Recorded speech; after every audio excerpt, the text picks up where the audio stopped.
गुरुनाराध्य वेदांत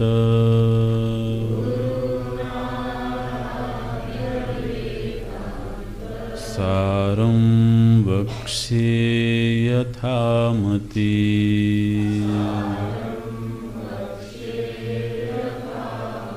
सारं वक्ष्ये यथामति।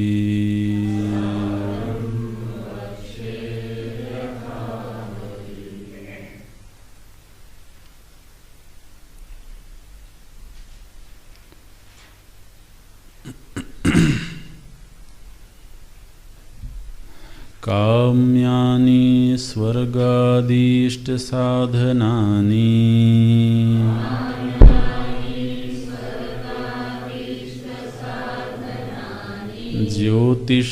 ज्योतिष्टोमादीनि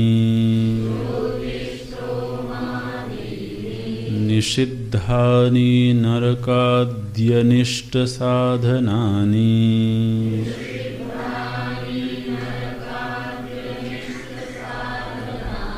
ब्राह्मण हननादीनि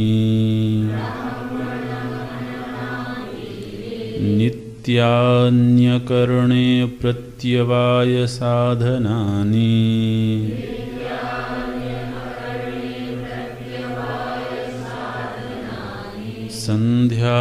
संध्यावन्दनादीनि नैमित्तिकानि पुत्रजन्माद्यनुबन्धीनि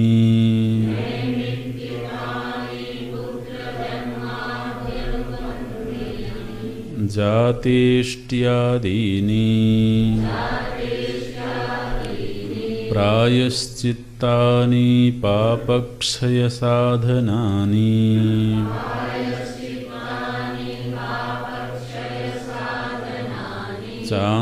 चान्द्रायणादीनि उपासनानि सगुण ब्रह्म विषय मानस व्यापार रूपाणि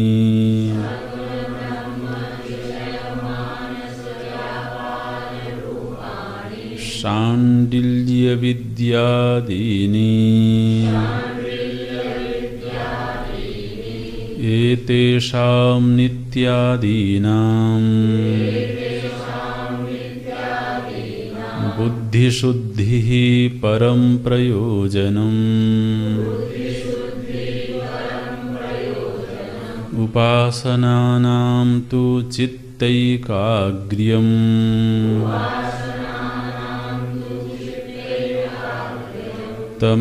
तमेतमात्मानं वेदानुवचनेन ब्राह्मणा विविदिशन्ति यज्ञेन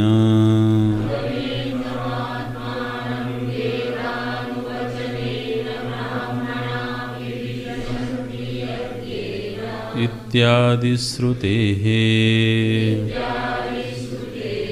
तपसा कल्मषं हन्ति इत्यादि स्मृतेश्च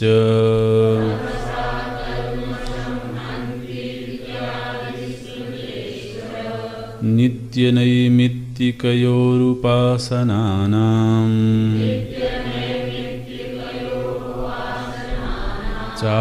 चावान्तरफलम्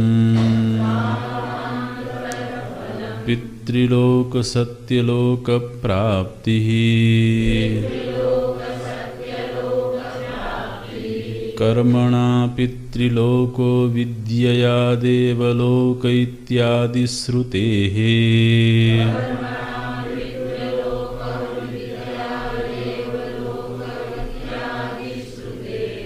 साधनानि नित्यानित्यवस्तु विवेक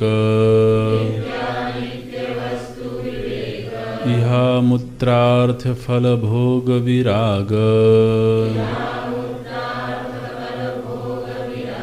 समाधिषट्क संपत्ति मुमुक्षुत्वानि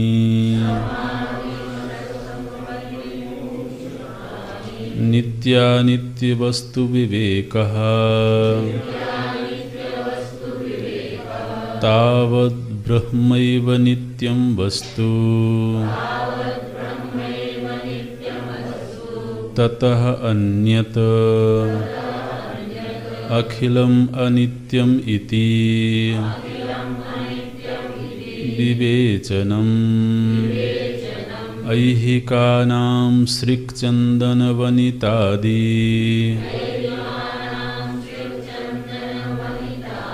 विषयभोगानां कर्मजन्यतया अनित्यत्ववत् आमुष्मिकाणाम् अपि अमृतादिविषयभोगानाम् अनित्यतया तेभ्यो नितरां विरतिः इहामुत्रार्थफलभोगविरागः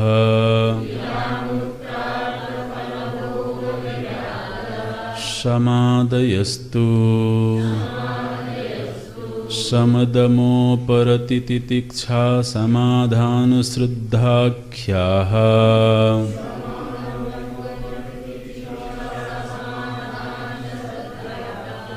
शमः तावत् श्रवणादिव्यतिरिक्तविषयेभ्यः मनसो निग्रहः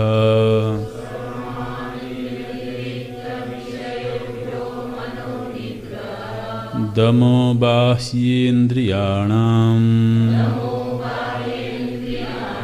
तद्व्यतिरिक्तविषयेभ्यो निवर्तनम्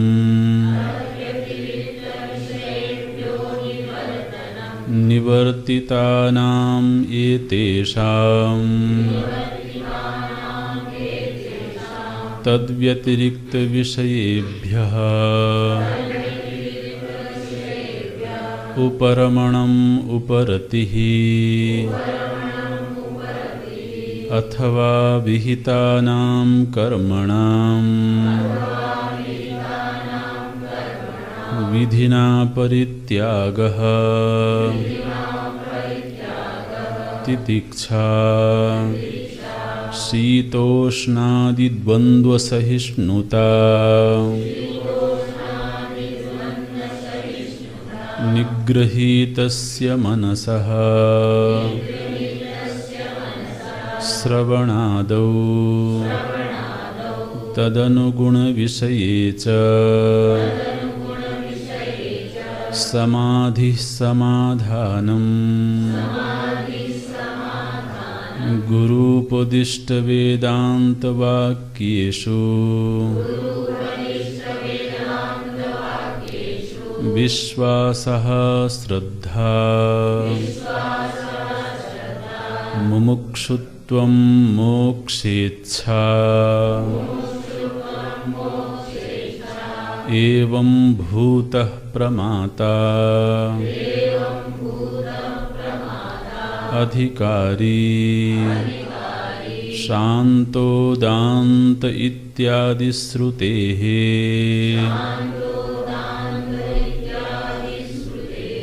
उक्तञ्च प्रशान्तचित्ताय जितेन्द्रियाय च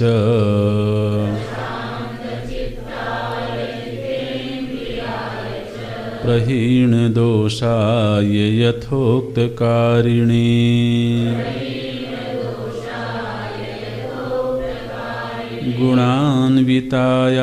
गुणान्वितायानुगताय सर्वदा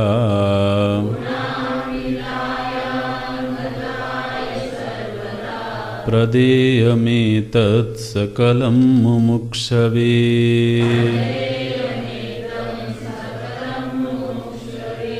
प्रदेयमेतत् सकलं मुमुक्षवे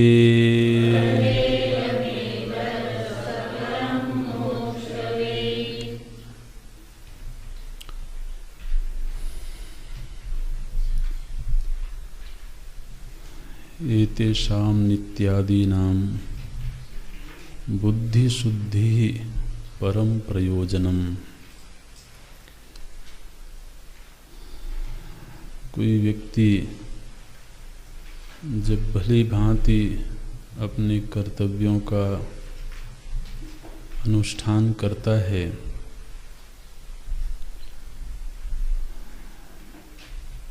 तो वह धीरे धीरे अपने इच्छा परायण जीवन से बाहर निकलने लगता है। इच्छा परायण जीवन और कर्तव्य परायण जीवन, इन दोनों में भेद है। इको है। जीवन में ऐसे कर्तव्य भी होते हैं जो कदाचित हमें सुख नहीं देते हों, हमारी पसंद के अनुसार नहीं हों। तो यदि कोई व्यक्ति केवल इच्छा परायण जीवन जीता है, अपने वासनाओं के वशीभूत हो करके जीवन जीता है, तो वह कर्तव्य परायण होने में कठिनाई महसूस करता है। पसंद और नापसंद ये यद्यपि हर मनुष्य के भीतर पूर्व के संस्कारों के आधार पर नैसर्गिक रूप से होती है।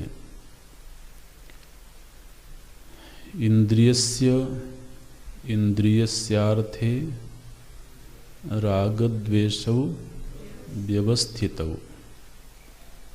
भगवान ने कहा कि प्रत्येक मनुष्य के पूर्व संस्कारों के आधार पर प्रत्येक इंद्रिय का उसके विषय में राग और द्वेष निश्चित रूप से होता ही है। रागद्वेषौ व्यवस्थितौ।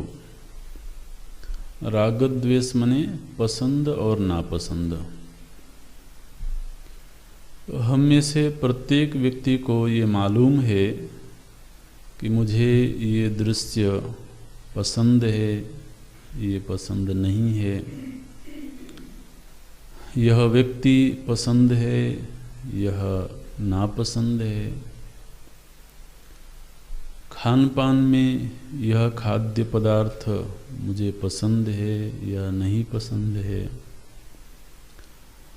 तो ये नापसंद और पसंद हर व्यक्ति को अपने संस्कारों के अनुसार, अपने पूर्व के अनुभवों के अनुसार, उसके जन्म के अनुसार, उसकी पृष्ठभूमि के अनुसार ये निश्चित रूप से देखने में आता है। भगवान ने कहा कि चूंकि यह एक सच्चाई है, तो इस सच्चाई को स्वीकार करते हुए व्यक्ति को, यदि वह साधक है, तो उसे इससे बाहर निकलने का प्रयत्न करना चाहिए। तयोः वशम न आगच्छेत। बोले कि इसके वश में नहीं आना। क्यों? तौ ही अस्य परिपंथिनो। बोले अस्य साधकस्य, यह जो साधक है, इस साधक के जीवन में ये जो राग और द्वेष नाम के दो राक्षस बैठे हुए हैं, ये उसके परिपंथी हैं। परिपंथी का अर्थ होता है लुटेरे हैं। एक व्यक्ति आध्यात्मिक यात्रा पर निकला हुआ है, साधना के पथ पर निकला हुआ है, और उसके अंदर की ये जो राग द्वेष हैं, ये महाराज उसकी बौद्धिक संपत्ति को लूट लेते हैं। वो बड़े आनंद के साथ आत्मचिंतन कर रहा था, शास्त्र चिंतन कर रहा था, जो श्रवण हुआ है उसका चिंतन कर रहा था, और सामने कोई द्वेषास्पद व्यक्ति आ गया, जिसे हम पसंद नहीं करते हैं, वह व्यक्ति आ गया। तो क्या हुआ? उसने हमारी उस शांति को छीन लिया, है ना। या कोई हमारा पसंद का व्यक्ति आ गया जिससे राग है, तो भी उसने हमारे उस बौद्धिक धरातल को छीन लिया, क्योंकि अब उसके साथ मिलना है, चर्चा करना है, उसके विषय में सोचना है। तो बोले कि ये जो साधक है, जो अंतर्मुखी होकर के अंतर यात्रा कर रहा है, ये इसकी विषयों में जो पसंद नापसंद है, ये पसंद नापसंद ये दो राक्षस हैं जो चित्त में बैठे हुए हैं।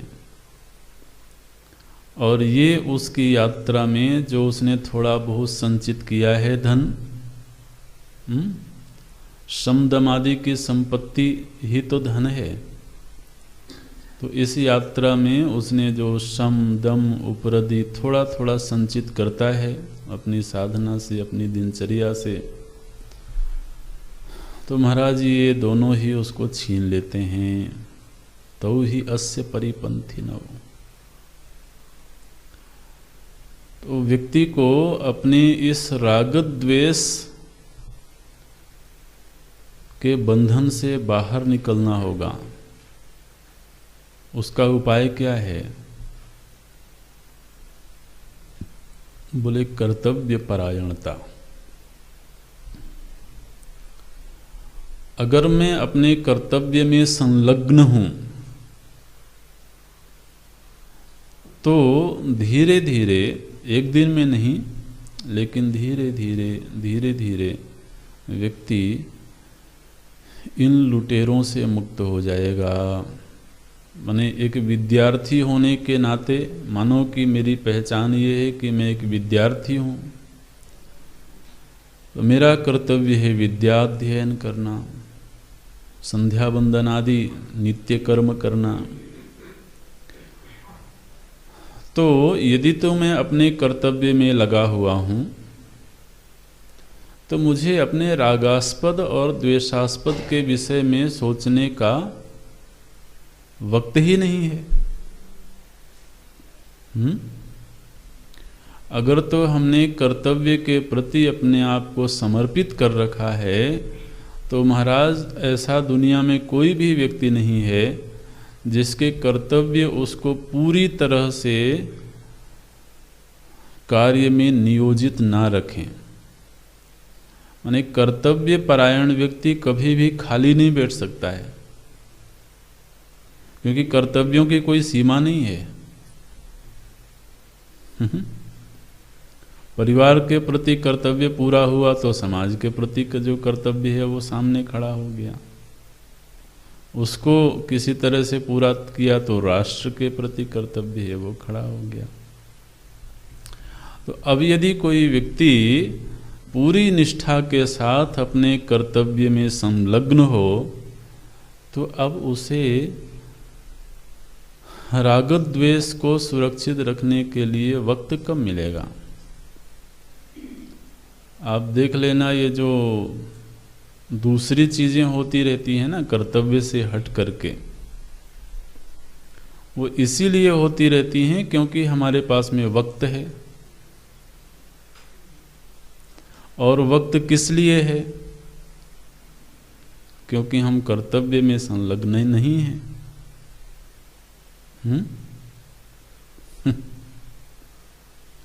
बिल्कुल। कर्तव्य की संलग्नता व्यक्ति को धीरे धीरे उसके राग द्वेष से बाहर निकाल लेती है। दूसरा, चित्त में तमोगुण का प्रभाव है, अभी आलस्य आ रहा है और हमें गुरु सेवा में प्रस्तुत होना है, कोई दायित्व है, कोई कर्तव्य है,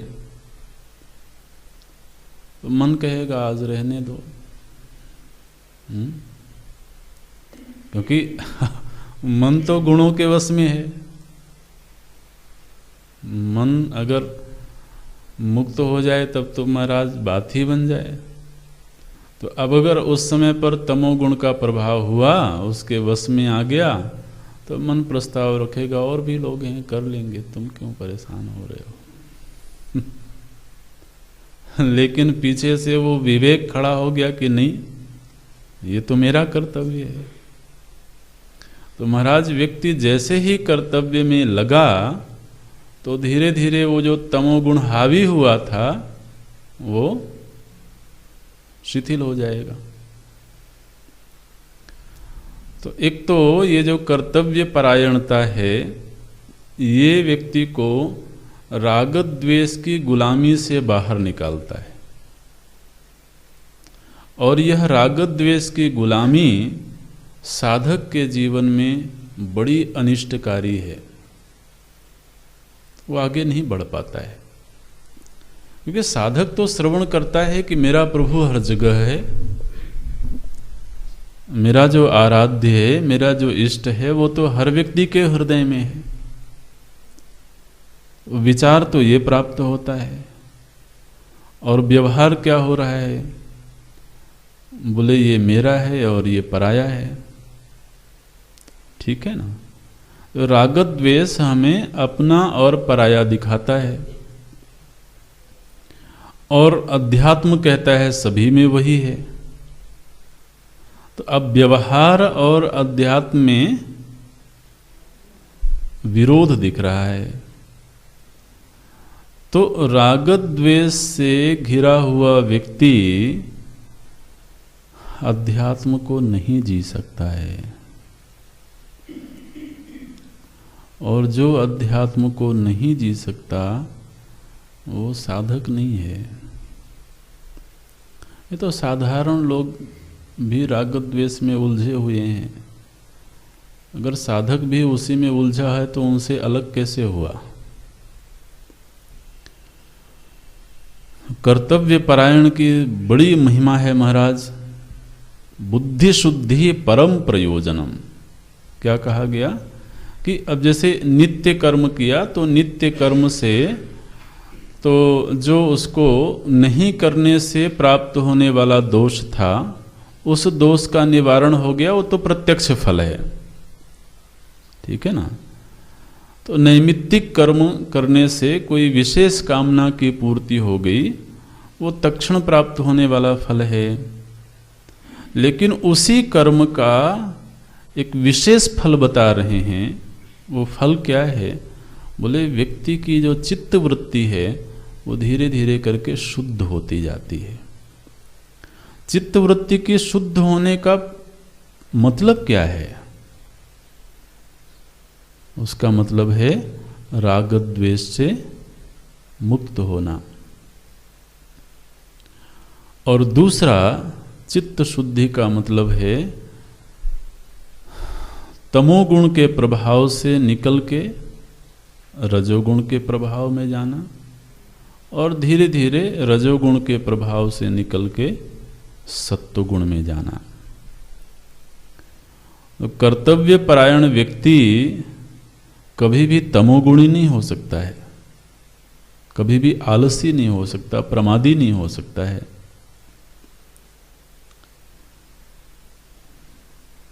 देखिए ऐसा सुंदर फल, ऐसा सुंदर प्रयोजन बताया गया। कर्तव्य परायणता में ही नित्य कर्म नैमित्तिक कर्म है। कभी कभी तो प्रायश्चित की आवश्यकता होती है। असल में तो आध्यात्मिक साधक के लिए प्रायश्चित का अर्थ है सत्संग करना। उसे बहुत ज़्यादा कृच्छ चांद्रायण व्रत आदि करने की जरूरत नहीं है। माने ये सत्संग और सेवा इतनी बड़ी चीज़ें हैं कि व्यक्ति के पूर्व के किए हुए सभी अनिष्टों को धुल देते हैं। इसलिए अगर वो मन लगा करके सत्संग करे, मन लगा के सेवा करे, तो उसे अलग से कोई और प्रायश्चित करने की आवश्यकता नहीं है। और जो सबसे प्रमुख कर्तव्य बताया आचार्य ने वो है उपासना। ये ऐसा कर्तव्य है महाराज जिसमें बाकी सारे कर्तव्य समाहित हैं। एक व्यक्ति यदि अपने आप को उपासक के रूप में सिद्ध कर ले तो उसके सारे कर्तव्यों की पूर्ति हो जाती है। उपासना बहुत बड़ी चीज़ है और साधक के लिए तो उपासना ही एकमात्र आश्रय है। अगर कोई साधु जीवन में प्रवेश करता है, संन्यास आश्रम में प्रवेश करता है, तो उसके लिए अभय प्रदान करने का सिवाय शरणागति के और कोई उपाय नहीं है। एक व्यक्ति जो अपने सारे बंधनों को तोड़ करके, आखिर वो बंधन उसे सिक्योरिटी देते हैं। वे कोई भी मनुष्य बंधन में क्यों रहता है? परिवार के बंधन में, समाज के बंधन में, अपनों के बीच क्यों रहता है? क्योंकि उसे सुरक्षा मिलती है, उसे शारीरिक सुरक्षा मिलती है, भावनात्मक सुरक्षा मिलती है, बौद्धिक सुरक्षा मिलती है, आर्थिक सुरक्षा मिलती है। तो व्यक्ति जब उन सारे दायरों को तोड़ करके बाहर निकलता है तो क्या अब उसे सुरक्षा की आवश्यकता नहीं है?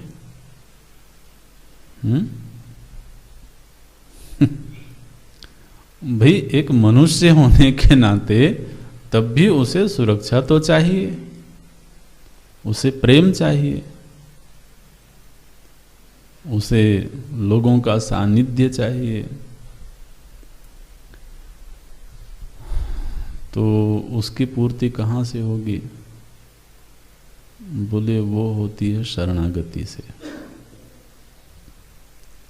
इसलिए अगर कोई, वैसे तो ये मनुष्य मात्र के लिए ये कर्तव्य है, लेकिन हम जानबूझ करके यहाँ पर तो इस क्षेत्र की बात कर रहे हैं। साधु जीवन में होकर के कोई अगर शरणागत ना हो तो महाराज वो हमेशा दुखी रहेगा, पक्की बात। और कोई साधु हो के दुखी होवे, ये तो इससे खराब कोई बात नहीं हो सकती है।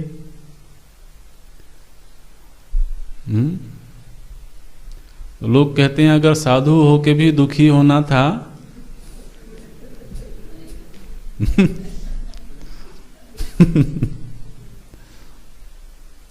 तो साधु सुखी, साधु वो है जो सुखी रहता है। लेकिन सुखी कैसे रहता है? क्या उसके पास बहुत सारा धन आ गया? वो जिसकी शरण में है वो आनंद स्वरूप है। तो सगुण ब्रह्म विषय मानस व्यापार रूपाणी, उसका मानस व्यापार कहाँ हो रहा है? उसकी चित्त वृत्ति कहाँ लगी हुई है? बोले वहाँ लगी हुई है जहाँ आनंद के सिवाय कुछ नहीं है। सगुण ब्रह्म माने क्या? आनंद अभिव्यक्त हो गया। जो आनंद छिपा हुआ था, अज्ञान के आवरण में था, वह आनंद महाराज प्रकट हो करके नेत्र के सामने आ गया। तो वो सगुण हो गया तो क्या आनंद नहीं रहा? अरे भाई, आनंद चाहे छिपा रहे चाहे प्रकट रहे, आनंद आनंद ही रहेगा। चीनी को चाहे जल में घोल दो और चाहे उसको ठोस कर दो, उसकी मिठाई बना दो, उसमें मिठास है तो मिठास रहेगी। इसी तरह से जो आनंद स्वरूप ब्रह्म है, आनंद स्वरूप परमात्मा है, वो सगुण हो गया तब भी वो अंग अंग आनंद रूप है। आप गाते हैं अधरम मधुरम वदनम मधुरम चलितम मधुरम हसितम मधुरम मधुराधिपते है अखिलम मधुरम। मधुर माने आनंद। जो आनंद ना दे वो काहे का मधुर है? तो उसकी चित्तवृत्ति कहाँ विचरण करती है? बोले आनंद में। सगुण ब्रह्म विषय मानस व्यापार, ये वाक्य बड़ा सुंदर है। उसका मन सिवाय आनंद को छोड़ करके और कहीं नहीं रहता है। तो फिर वो उस आनंद के लिए ही अपने नित्य कर्म करता है, नैमित्तिक कर्म करता है। जो भी शरीर की पहचान के अनुसार उसके सामने कर्तव्य प्राप्त है, वो उन समस्त कर्तव्यों का अनुष्ठान करता है, लेकिन वो कर्ता बन करके नहीं करता। सेवक बन के करता है। कर्तव्य का संपादन तो हो रहा है, और कर्तव्य के संपादन से जो साधारण फल मिलना है, नित्य कर्म से जो फल मिलना है, नैमित्तिक कर्म से जो फल मिलना है, वो तो मिलेगा। और इन दोनों का जो विशिष्ट फल है चित्त शुद्धि, वो भी मिलेगी। लेकिन महाराज ब्याज में और भी बड़ी चीज मिलेगी। माने ये साधारण फल तो मिलेंगे ही, साथ ही साथ उनका वात्सल्य मिलेगा, उनकी नजर मिलेगी। तो ये तो बहुत बड़ा फल है जीवन का। उनसे विमुख रहने में कोई सुख थोड़ा है। अगर किसी को दुखी रहना है, अगर किसी को इच्छा हो कि मुझे जीवन में दुखी रहना है, तो उसका एक ही उपाय है, उससे विमुख बना रहे। बिल्कुल।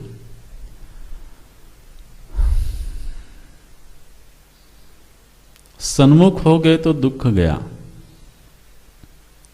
माने ऐसा नहीं है कि परिस्थितियां बहुत स्वर्गमयी हो जाएंगी, लेकिन आंतरिक रूप से महाराज उसको कोई भी परिस्थिति डिगा नहीं सकती है, परेशान नहीं कर सकती है। दुनिया की दृष्टि में सुदामा दरिद्र होंगे,